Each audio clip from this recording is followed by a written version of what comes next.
Hello Wastelanders and welcome back to Cash or Trash, my Crossout mobile review series. In this episode we are covering the hybrid legendary machine gun grenade launcher thing. Alright, so starting out it's 6 energy, so you can have 2 on your vehicle. It only has 3900 durability. So this thing, unless it's on some good defense modules like an averter and a GUI, it will come off pretty fast at close range. Much faster than like a Miller or Reaper, as this hybrid is much taller. It also weighs 560 kilograms, so it's pretty low on the mass. Anyways, now on to the 5-paragraph essay that is the perk of this weapon. So each hit from the machine gun, it gives the weapon a charge, and with full charges, or the charges buff the damage and blast radius of the grenade. So with full charges being 30 charges, it will give 250% damage and 150% blast radius to the grenade. And that's with 30 charges. And if the grenade hits an enemy, the machine gun's damage will be buffed for the next 5 seconds, and depending on the amount of charges absorbed by the grenade shot, and that maximum damage bonus to the machine gun is 70%. Anyways, the grenade reload speed, the grenade has its separate reload speed of 4 seconds, and that reload speed can be buffed by like a gladiator or an ammo box. But honestly, I would not suggest running a Quilla with it, as you'll reload the grenade too fast and won't have enough time to charge up. And you think, oh, what's the problem with that? The grenade without any damage bonuses does like 200 damage. So you definitely want to charge it up. The machine gun has a 2.30-second reload. Both weapons appear to have a 200-meter range. A 60-round magazine capacity on the machine gun, which means you'll be reloading pretty often. A 500-meter-a-second projectile speed for the machine gun. I can't tell if that's for the grenade launcher, but there's no stated stats on the grenade launcher projectile speed or blast radius. It's 100% direct for the machine gun, a 180-degree-a-second rotation speed, so it's pretty good on non-omnidirectional builds. And that's pretty much it for the stats. So for recommended cabins, if you have a relic cab, run that. If you don't, machinist is a good option because it will make you more durable. It's a machinist.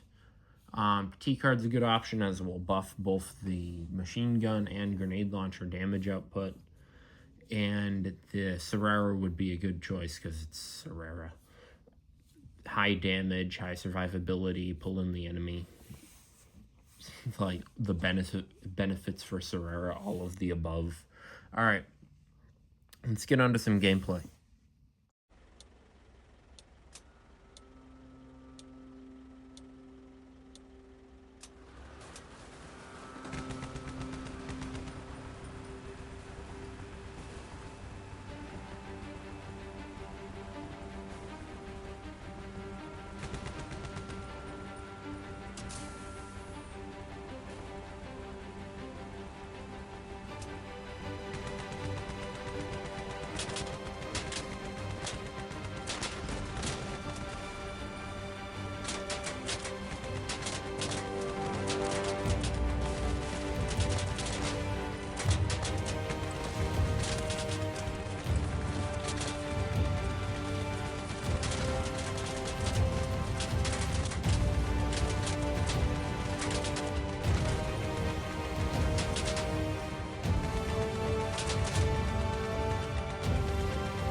Now, is the hybrid cash or trash? I'm going to say cash, but barely. So, overall, the weapon doesn't have the best durability, but the damage output is there. The damage output is pretty solid. It's a solid weapon, but its downside is low durability. The fact that it's a pretty big weapon, it's really tall, so it's pretty easy to see on a vehicle. The reload makes it kind of weird compared to like a Miller, because a Miller is just going to fire forever while this thing has reloads in between. So that can cause a bit of problems. But overall, it's a pretty good weapon. I mean, mine were level 1 unmodded for this video, and they did okay.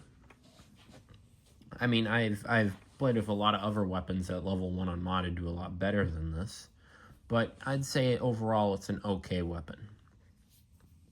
I mean, that's pretty much it. Oh yeah, one last thing. I saw in the poll that I did that the Pulsar got like pretty much the same as the hybrid. So and the reason for that is probably that the Pulsar pack with the perfect modded Pulsars is out. So for that pack, I would honestly, if you can get the 2000 shards, I would highly suggest getting that pack, because the perfect modded Pulsars are well worth like I think it's like a $40 price tag. So yeah, they're good weapons, and especially perfect modded, that's a good pack right there. Anyways, back to the hybrid. So it's a decent weapon. I'd say it's a cash, but that's pretty much it for the video. Please consider to like and subscribe. See you next time. Bye bye.